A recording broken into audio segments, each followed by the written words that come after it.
انور کی حضور علیہ الصلوۃ والسلام کے قبر انور کی جالی کو جب ہاتھ لگاتے ہیں تو کچھ لوگ ہمیں منع کرتے ہیں کہ نہیں، قبر انور کی جالی کو ہاتھ نہیں لگانا، یہ تو لوہا ہے، یہ فائدہ نقصان کچھ بھی نہیں دے سکتی۔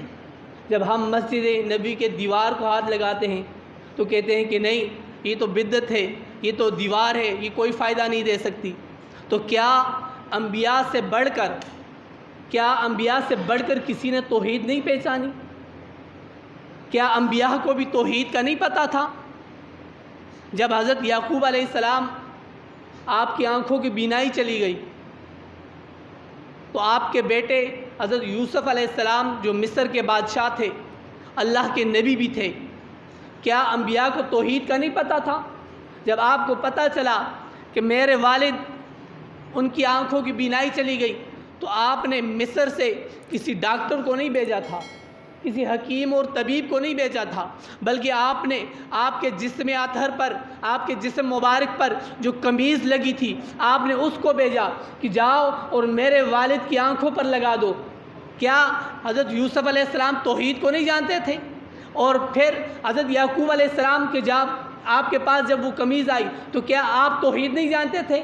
آپ نے اس قمیض کو جب آنکھوں پر لگایا تو آپ کی بینائی واپس آ گئی۔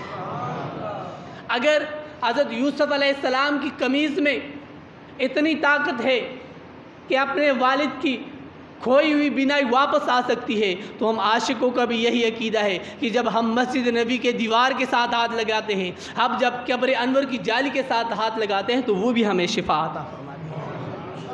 اور حضرت پیر جماعت علی شاہ صاحب آپ فرماتے ہیں کہ میں جب مدینے گیا تو مدینے کی گلیوں میں نے کیا دیکھا کہ ایک یتیم بچہ رو رہا ہے۔ میں نے اس بچے سے جب پوچھا کہ بیٹا کیوں رو رہے ہو، اس بچے نے کہا کہ میں یتیم ہوں، میرا کوئی بھی نہیں ہے۔ تو حضرت پیر جماعت علی شاہ صاحب آپ نے فرمایا کہ چلو تم میرے ساتھ چلو، میں تجھے ہندوستان لے کے جاتا ہوں، تمہیں وہاں پر عمدہ لباس ملے گا، عمدہ کھانے ملیں گے، تجھے بڑی شاہی طریقے سے ہم رکھیں گے، تو ہمارے ساتھ چلو۔ تو اس بچے نے پوچھا کہ بابا جی کیا وہاں پر یہ سبز گنبد بھی مجھے نظر آئے گا؟ مجھے یہ سبز گنبد نظر آئے گا؟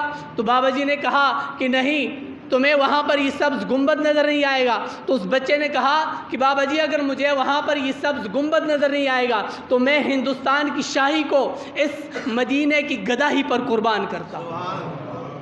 جب مجھے سبز گنبد ہی نظر نہیں آئے گا تو مجھے عمدہ لباس، عمدہ کھانے کی کیا ضرورت ہے؟ میں یہاں پر ہی رہ کر مجھے یہ گداہی پسند ہے، کیونکہ مجھے یہاں پر ہی سبز گنبد نظر آ رہا ہے۔ اور جب بچہ غلطی کرتا ہے، جب ہم نے اس کو سزا دینی ہو تو ہم موقع پر ہی سزا دیتے ہیں، اس کو مارتے ہیں، پیٹتے ہیں، اس کو سزا دیتے ہیں۔ لیکن اگر ہم نے اس بچے کو چھوڑنا ہو، معاف کرنا ہو، تو ہم کہتے ہیں کہ چل جا، اب سو جا، صبح تجھ سے پوچھوں گا۔ ہمارا مقصد اس کو معاف کرنا ہوتا ہے۔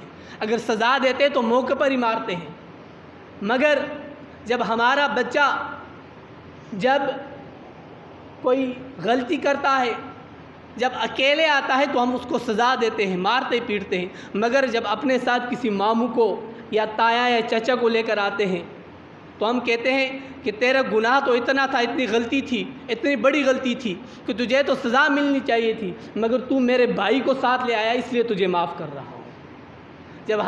جب بچہ اپنے ماموں یا چاچو کو ساتھ لے کر جاتا ہے تو ہم کہتے ہیں کہ تیری غلطی تو بڑی تھی، مگر تو میرے بھائی کو ساتھ لے آیا ہے اس لیے تجھے چھوڑ رہا ہوں۔ یہی معاملہ سابقہ انبیاء کا بھی تھا۔ جب ان کی امتوں سے گناہ سرزد ہوئے تو اللہ رب العزت نے موقع پر ہی ان کو سزا دی، ان کو موقع پر بھی ان پر زلزلہ آیا، ان پر پتھر برسائے گئے، ان پر سیلاب آیا، مگر جب امام الانبیاء کی امت کی باری آئی تو اللہ رب العزت نے فرمایا میرے محبوب کی امتیوں قبر میں سو جاؤ، حشر والے دن آپ سے پوچھوں گا، حشر والے دن آپ سے پوچھوں گا۔ اور جب ہم کل قیامت والے دن اللہ رب العزت کی بارگاہ میں اکیلے جائیں گے تو اللہ رب العزت ہمیں سزا دے گا، مگر ہم بروز قیامت اللہ رب العزت کی بارگاہ میں اکیلے نہیں جائیں گے، ہم محبوب کائنات کا دامن تھام کر رب کی بارگاہ میں جائیں گے۔ اور جب ہم محبوب کائنات کا دامن تھام کر رب کی بارگاہ میں جائیں گے تو رب فرمائے گا تمہارے گناہ تو بہت بڑے تھے، تجھے تو سزا ملنے والی تھی، مگر تو میرے محبوب کا دامن تھام کر آیا، جا میں نے تجھے بخش دیا۔